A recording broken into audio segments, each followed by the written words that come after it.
Upande wa mjini, Sajo aliendelea kuumia moyoni, lakini polepole alianza kusahau kwa msaada wa David ambaye alikuwa karibu naye muda wote.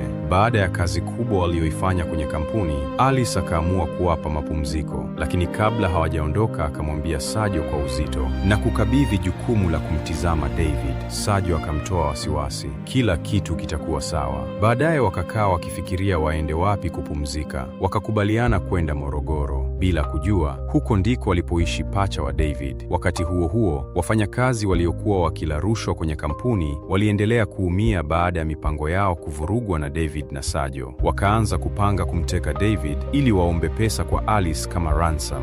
Walitoa maagizo, mkipata siku hana Kelvin, mtekeni. Kwa upande wa Wema, kushindwa kumpata David kulimvunja moyo kabisa. Akaanza kujifungia ndani na kuwa mtu wa huzuni muda mwingi. Mama yake alipogundua hali ile, akamlazimisha aseme ukweli. Wema akamweleza kila kitu. Mama yake akamwambia kwa upole, msahau David mwanangu, yeye ni tajiri na mama yake hawezi kukubali aoe familia maskini kama yetu. Wema akaumia, lakini akaanza taratibu kujifunza kukubali. Siku ya safari, David na Sajo wakaondoka pamoja kwa gari ya David kuelekea Morogoro. Wakawa wanaendesha kwa zamu, wakicheka na kupiga stori nyingi njiani, lakini nyuma yao wale wachekaji walikuwa wakifuatilia gari yao kimya kimya. Bahati mbaya au nzuri, siku hiyo hiyo Michael na rafiki zake Ali na Kobelo walikuwa senta ili Michael anunue nguo mpya kama alivyoshauriwa na Pamela. Njiani David akamwambia Sajo, paki kidogo, nijisaidie. Sajo akasimamisha gari pembeni.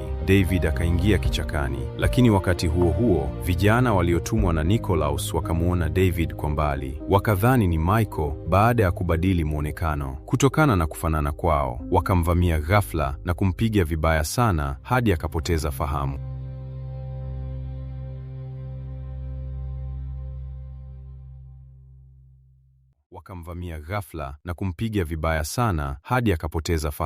Walipokuwa karibu kumuua, Ali na Kobelo wakatokea kwa bahati na kuwaokoa, wakiamini wanamsaidia Michael. Mapigano makali yakatokea, lakini wale vijana wakafanikiwa kutoroka. Ali na Kobelo wakambeba David huku wakiamini ni rafiki yao Michael. Wakati huo huo, Michael halisi alikuwa saluni, akanyoa vizuri, akanunua nguo nzuri na kuanza kuonekana tofauti kabisa. Lakini alipokuwa akiwatafuta rafiki zake, akakutana na Sajo akiwa na wasiwasi mkubwa akimtafuta David. Sajo akamwangalia kwa mshangao, akadhani ni David aliyebadili nguo, lakini kabla hata hajamsemesha vizuri, watekaji waliokuwa wakimfuatilia David wakatokea ghafla. Wakampiga Sajo vibaya, wakamlewesha Michael kwa nguvu na kumbeba ndani ya gari lao. Wakaondoka naye bila kujua huyo hawakuwa wamemteka David, walikuwa wamemteka Michael. Baada ya kumaliza kazi yao, watekaji walitoa taarifa na wakapewa maelekezo ya kumpigia Alice.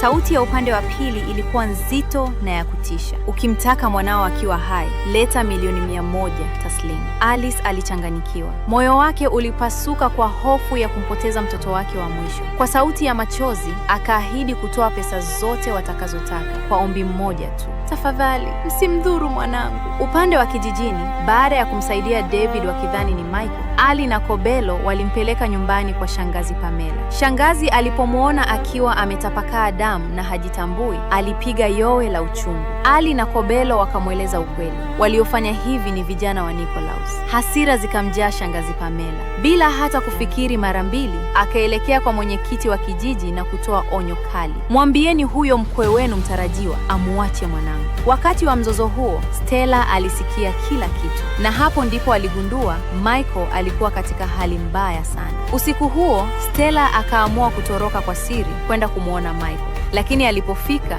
shangazi Pamela alimzuia, hutamuona. Lakini Ali na Kobelo wakamtetea Stella. Shangazi, mwache aongee naye hata mara moja. Stella alipomwona Michael akiwa amelala, hajitambui, mwili umejaa madonda, moyo wake ulivunjika. Machozi yakaanza kumtoka kwa uchungu. Lakini shangazi Pamela akamwambia kwa sauti kali, haya yote yametokea kwa sababu yako. Kaa mbali na mwanangu.